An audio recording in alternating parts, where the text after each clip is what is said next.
Hey guys, Carter here with Patriot Training Center, and today I have our head instructor Jeff, and we're going to talk to you about an article that he wrote, and he actually got it published in the Rangemaster newsletter this past month. He wrote it in December, I think. So I'm going to have him here talking about this article and kind of asking him some questions because I think it's awesome and it's really good information to hear from a source that's really researched this stuff. So tell me about this article. Yeah, so what it was called Beyond Skill, Why Enthusiasm Matters in Pistol-Mounted Optics. And the genesis of the video, or the article where it came from, is several instructors, ourselves here at Patriot Training Center, and other instructors that I talk to frequently, Akil Kadir and Howie Marbury and several other guys. We began getting into a discussion a while back about pistol-mounted optics. And for those of you that may not be familiar with that term, what I'm referring to with pistol-mounted optics is, of course, we have Carter's pistol right here, and he has had this slide milled and to accept a Trijicon SRO pistol-mounted optic right here. So all we're doing is we're mounting an optic onto the pistol and using that as our primary sighting system. So there's a lot of things that go into running a pistol-mounted optic or a red dot, whatever you prefer to call it, that got myself and several other people really thinking about this. And what is required from us as the end user to run this pistol-mounted optic or red dot effectively and successfully. And the more that we got to thinking about this, the more we talked about the topic, what ended up, the word that we kept using over and over again was an enthusiast. And what we mean by that is someone who is enthusiastic about training with their gun. Somebody that's going to put that time and effort into making sure that they understand the system, how it operates, how to maintain it, how to actually get it running to begin with, and then putting the time and effort in on the range to actually be able to run it with proficiency. So most people, we start off with guns usually with iron sights, and as pistol-mounted optics have become more accepted in the gun culture, more and more people are continually adding dots to their gun. And as an instructor, that's kind of something that gives a little bit of concern because there's a lot that goes into it. And you're somebody who's ran a dot on a pistol for a long time and understands that. But there's a lot of companies out there that do a really good job marketing pistols that come with optics already mounted on the gun, and sometimes people think, well, that's all I need and I'm good to go, and I've got a point and click solution, which is pretty much the furthest thing from the truth. So that's where the article came from. I think a lot of times you see that in a lot of these gun shops is you'll have people come in and maybe the gun shop guys, I'm not knocking all gun shop guys because there's a lot of guys that know what they're talking about, but a lot of those guys aren't really that big of shooters. And so all they're trying to do is up their their total revenue on what they're selling. So selling somebody, I'm not picking on SIG, but SIG does a great job of selling optic ready guns with optics mounted to it. And so people get that and see the red dot and they're like, oh, this is going to make, I suck at shooting, this is going to make me better at shooting, which couldn't be any further from the case. Absolutely, and you hit a good point there because early on in the article, one of the things I mentioned was 6 Hour's marketing machine with the red dot revolution, right? So we see that, and there is a red dot revolution going on. There's no doubt about that because if you go to a lot of major training events, let's just take TacCon, for example, that Rangemaster puts on every year. When you go to TacCon or some kind of higher level training, you're going to see a lot of pistol-mounted optics, and these people are usually enthusiasts. Some of them are new, and they may have picked up that SIG P320 or that 365 that already had the optic mounted on there. So that's a great point, and that's what scares me is people think it is a point-and-click solution. It's going to cover up bad habits, or it's going to take care of these problems that are making me miss, just because all I have to do is put the dot on, point, and click. But what we're not thinking about there is there's still fundamentals of shooting that apply to whatever sighting system that you're using. In the instructing, like just from what I've seen as far as Patriot Training Center goes, there very few times are people's problems, especially when they first start, a problem of sight alignment and sight picture. Yeah. It's most of the time trigger management, grip management. Yeah. So taking the solution of, my sighting system will make me a better shooter is usually not the issue. Right. It's like the meme that you see going around, and there's one for firearms and there's one for pretty much any other thing out there, but it's two lines And one line is buy a new gun, and it's full of plenty of people. And then in the second line, it's get training, and there's 2 people in the line. Yeah. Right. So what we're missing is that actual training that we need to actually shoot any sighting system correctly. And when you do not have the proper fundamentals, finding a dot and using a dot is going to be that much harder for you, actually. And you'll see a lot of people a lot of times with the gun, they're searching for the dot because the presentation and the fundamentals is not where it needs to be. On that topic, you wrote in the article a little bit, expand on that, because you were talking a little bit about, there's a lot of different thought processes on how do I find the dot? How do I, just kind of tell people what you went over in the article on that. Yeah. So really what I hit on with that is I think it was John Johnson that coined the term stupid human tricks that we do with guns a lot of times, and not necessarily a stupid human trick, but what we can do is parlor tricks to make things easier. And a lot of times you'll go to class and they'll show you different ways to make the dot appear for you.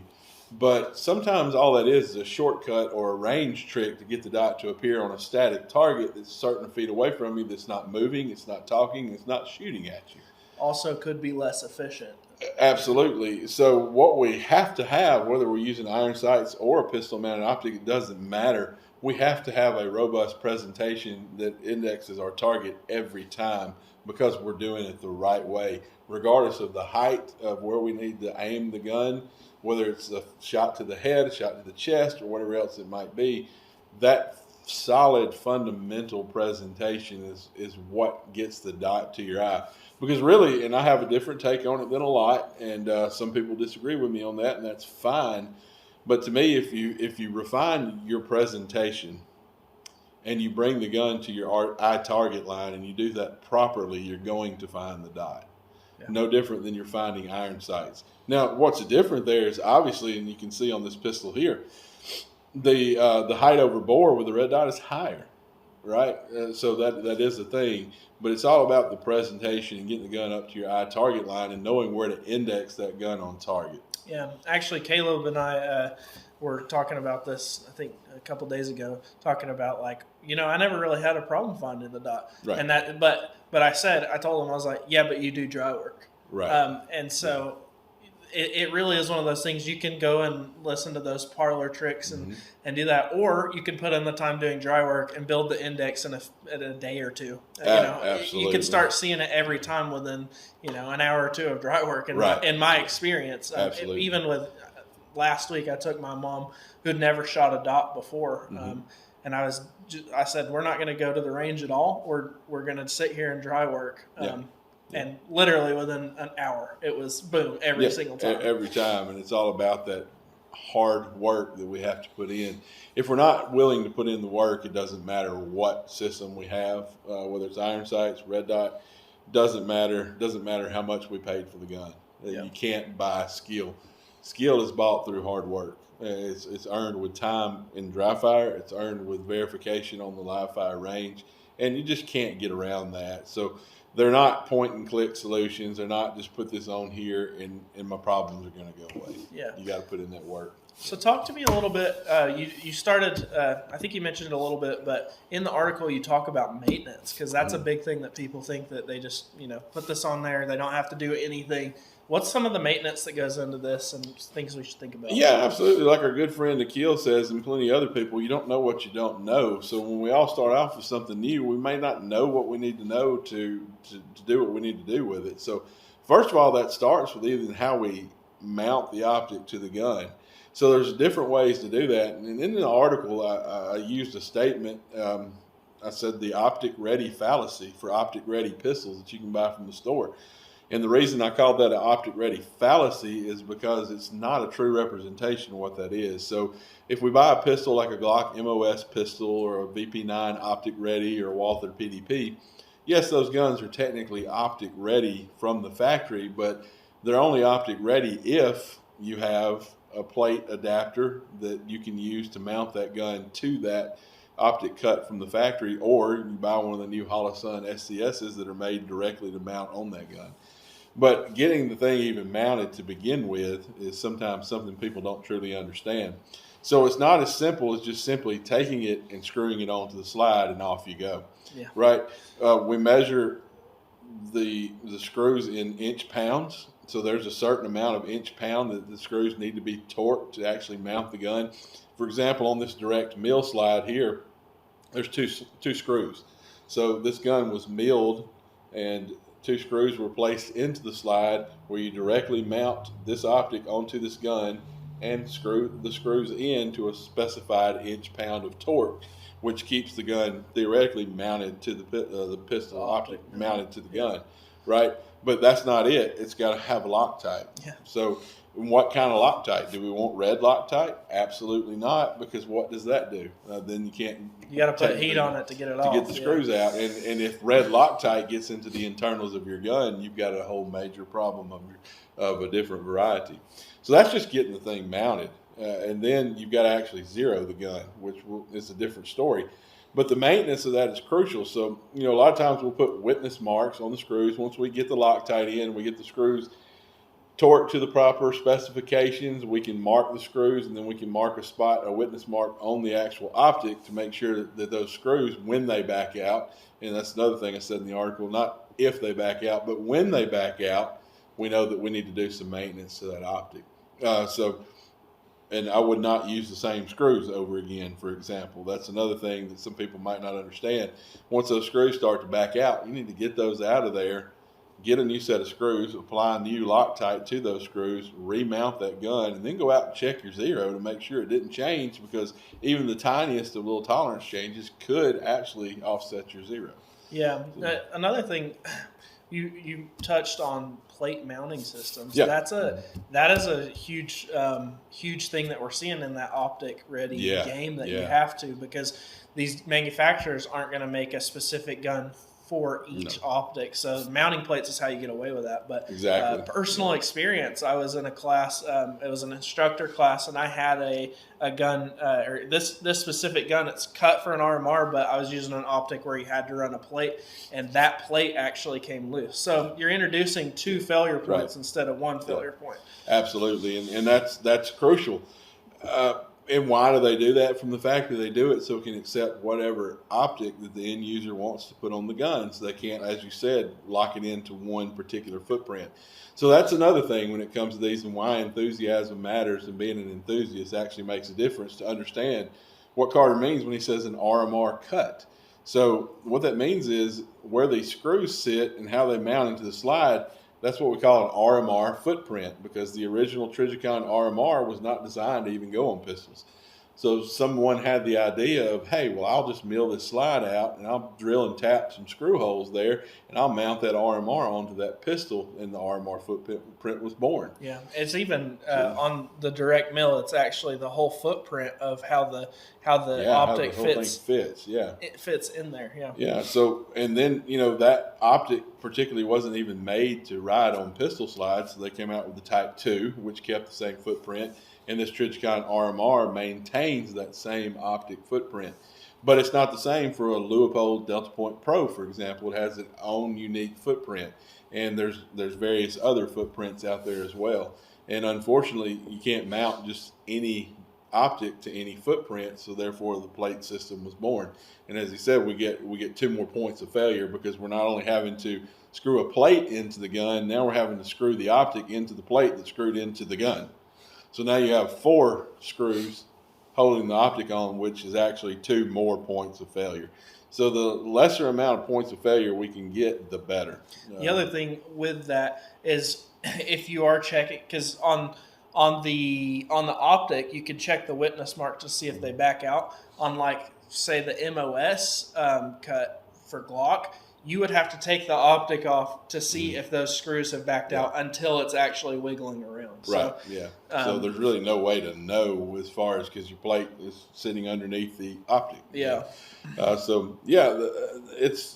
a lot that goes into this, and that's kind of what the article was really based on, and what I was hoping to get across to people was, if you want to do this, and by no means was the article meant to scare people away. It was meant to introduce them to what they need to know if this is a sighting system that they want to get into.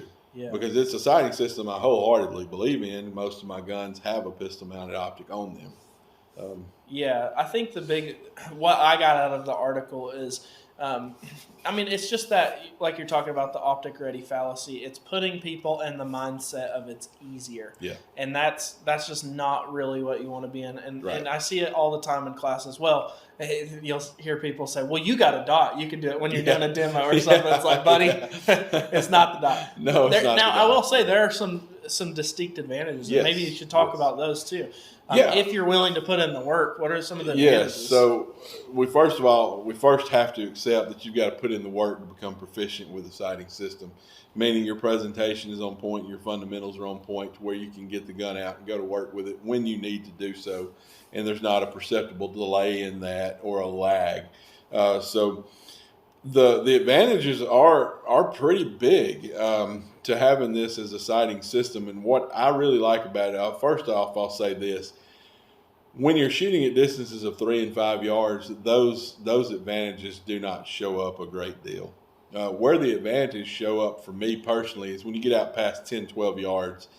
What it allows you to do, because you're not shooting on the 3 focal plane 3-dot sight setup system like we're traditional iron sights, you're just imposing the dot over the threat or the target or whatever else it might be, and you're threat focused. So what does that allow me to do with those further distances? It allows me to focus wholly on the threat that I'm facing and superimpose that dot onto where I want to hit and break that shot a little bit faster. Yeah. So where it would take me a little bit more time to refine my sight picture maybe at 15 yards, I can do that a little bit quicker with the dot. And I can be a little bit more accurate out at 15, 25 yards with the dot, because I'm not having to work so hard to refine that sight picture at those distances. So to me, that's where the big advantages of that show up. And not to mention, there's some other advantages too. So, like we tell them in class, if you have one of these on here, it becomes a lever. So normally when you're coming over the top to send a slide home, if you're in the middle of a reload or whatever, you just pop it and go, right? So it does kind of have a lot of those extra added benefits as well. It's like a charging handle. It's a charging handle, yeah. That's exactly what it becomes. And you can even go as far as to racking the slide off of an object or whatever else you want to. But with that comes another disadvantage that you have to consider, is you can break the optic. You really could. So you got to have your backup iron sights, as we see right here, because it is battery operated. Yeah. So what if the battery loses connection or the battery up and dies, right? We have a sighting system that we verified that we can use to see through the dot in the event that goes down. So yeah, there's so much that goes into it. Yeah. I think the other thing too is these sights. A lot of people will think, well, what's the, if I have the dot, why do I need the backup sights and whatever? But it really is one of those things with optics being, they are a lot more reliable than they used to be. Sure. And the technology has come a long way. And I personally keep one on my carry gun, but I'm not to the point to where I would not have those suppressor high sights. Right. And I don't think I ever will be until they invent a dot that's built into the gun that just hovers over the top of it, like Gabe White says. Yeah. But that technology is not there yet. So what we're getting at right here, guys, is you need backup iron sights to co-witness the dot. All right. So what that's for is, if for some reason this dot goes down, the battery again loses connection, or the battery up and dies, or something's blocking the emitter. So for these open reflex sights like this, the emitter is just sitting right here where my finger's at. So that emitter cannot shine and reflect on that glass. So if dirt, fuzz, whatever else gets in there, you might not have a dot appear in your window. But that's okay, because I have iron sights that are above the window, the body of the optic, that I have verified on the range, and I know where they hit, and I can just simply go right back to using those iron sights straight through that window. So there's other things too that we have to consider there. What if for some reason the optic gets broken or damaged? There's other ways to train to use the optic as a reference. But what we need to think about when we're thinking about carrying guns for self-defense is what's probable, not what's possible. And me personally, I'm going to continue to use backup iron sights because what's probable is that I either have a battery die or lose connection or an emitter get blocked or whatever else that might be. And I need to be able to transition to these sites and use them if I'm in a situation that requires immediate defensive life with deadly force. Yeah, for sure. Well, Jeff, thanks for spending time with us talking about this. This has been awesome. And if you guys want to go see the real article, we're going to link it down in the description, and you guys should totally go read it. He did a great job, really well thought out. And if you guys want to become a better shooter, make sure that you also look down in the description. We have a 30-day dry fire program. Go in and learn some dry fire techniques, especially if you're going to be running a red dot. You should be learning how to dry fire, build that index nice. And we hope to see you out here at Patriot Training Center. We'll catch you guys in the next one.